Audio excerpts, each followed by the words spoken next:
RRTS के जो नए प्रोजेक्ट्स आने हैं उन सब के बारे में चर्चा हुई। और सबसे जो उसमें बड़ा प्रोजेक्ट है गुरुग्राम की मेट्रो लाइंस। कैबिनेट से मंजूरी इसकी हो चुकी है और जनवरी में 2025 में उसका टेंडर आदि हो जाएगा और उसके बाद उसको बहुत तेज़ गति से काम को शुरू कराया जाएगा। मेट्रो लाइन गुरुग्राम को एयरपोर्ट के साथ जोड़ने के लिए भी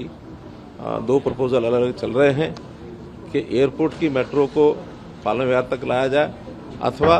पालम विहार से गुड़गांव मेट्रो को ही एयरपोर्ट तक ले जाया जाए। तो दोनों अलग अलग टेक्नोलॉजी हैं, उस पर एक स्टडी करेंगे और ये भी हो सकता है कि दोनों लाइनें अलग अलग भी बनाने का विचार हो सकता है। इसी प्रकार मेट्रो लाइन्स बहादुरगढ़ से आसोदा, इस पर भी तेजी से काम शुरू किया जाए, उसका अध्ययन चल रहा है, उसकी भी चर्चा हमारी हुई है। फिर बल्लभगढ़ से लेकर पलवल तक इस लाइन को भी तेज गति से बनाया जाए। एम्स बाड़सा, इसको भी दो साइड से जोड़ने की बात आई है, एक गुरुग्राम सेक्टर 9 से एम्स बाड़सा और एक ये जो नजफगढ़ की लाइन है ढांसा बांध से लेकर के और एम्स तक, इसकी भी स्टडी ये की जाएगी। और मेट्रो के साथ साथ जो आरआरटीएस की यानी regional rail service, rapid rail service इसको कह सकते हैं, इस पर भी एक लाइन सराय कालेखां से पानीपत तक जो पहले प्रपोज्ड है वो सैंक्शनड है, उसको करनाल तक बढ़ा करके और इसको आगे बढ़ाया जाए, इस पर भी हम लोगों ने सहमति दी है, इसका अध्ययन कराया जाएगा। साथ जो सराय कालेखां से धारूगढ़ा की जो लाइन है, इसको भी बावल और शाहजहांपुर तक इसको बढ़ा करके और इसकी भी मंजूरी सैद्धांतिक रूप से दे दी गई है, इसका अध्ययन करके इसको भी चालू किया जाएगा। एक घोषणा हमने की थी जब मैं स्वयं मुख्यमंत्री था, तो गुरुग्राम से और फरीदाबाद मेट्रो की लाइन स्टडी करने के बाद ध्यान में आया कि मेट्रो की लाइन की बजाय आरआरटीएस जो रीजनल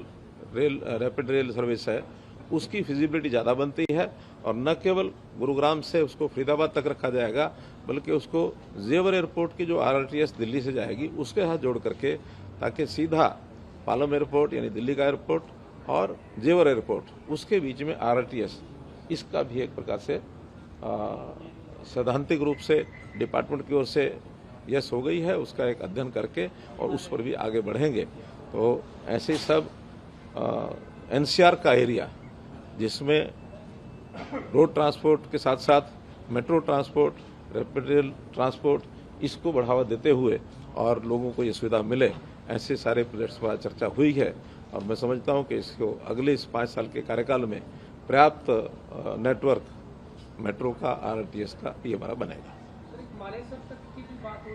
हाँ, सेक्टर 56 से लेकर और पचगांव तक एक मेट्रो का ये प्रोजेक्ट भी आज उसको डिपार्टमेंट ने मंजूरी उसको देने के लिए इसलिए हमने हाँ कर दी है क्योंकि उसमें हरियाणा के लोगों ने एक बड़ी जो घोषणा की है कि इस प्रोजेक्ट पर केंद्र की ओर से जो पैसे के इन्वेस्टमेंट की बात थी उसको उन्होंने कहा हरियाणा अपनी ओर से ही और पूरा पैसा खर्च करेगा, इसलिए उसको जैसे ही डीपीआर हमें मिलेगी, डीपीआर के विदिन यानी 15 दिन हम उसकी मंजूरी दे देंगे ताकि उसको चालू कर सकें। पुराने शहर में भी मेट्रो चलेगी तब गुड़गांव? वो मैंने सबसे पहले वही बताया कि जो गुड़गांव मेट्रो है, हाँ, गुड़गांव मेट्रो रेल सर्विस वो पालम विहार तक जो है वो पूरे गुड़गांव में जो हमारा चौक है कौन सा, जो पुराना स्टेशन मिलेनियम सिटी, वहाँ से वो शुरू होकर के और पूरे गुरुग्राम का एक प्रकार से वो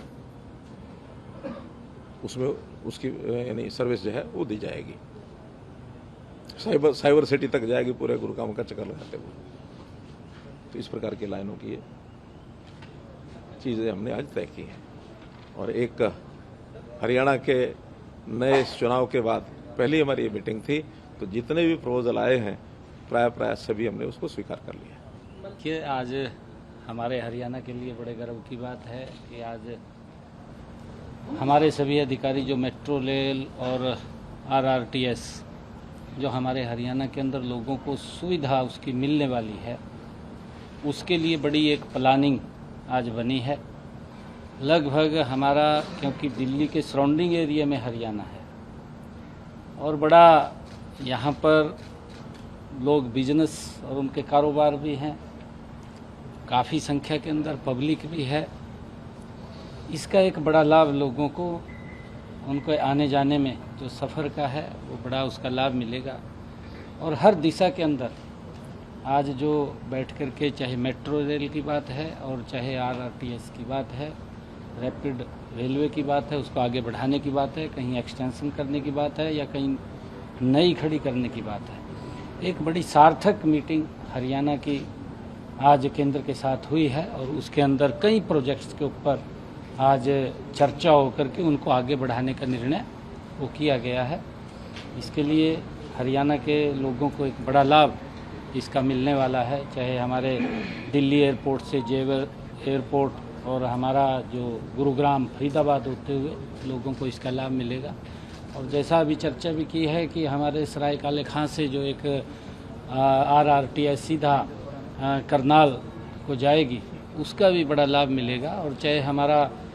एक्सटेंड है बल्लभगढ़ से पलवल की तरफ जाने के लिए है मेट्रो रेल, और चाहे गुरुग्राम का इंटरनल है, एम्स है, एम्स को जोड़ने की बात है, तो लोगों को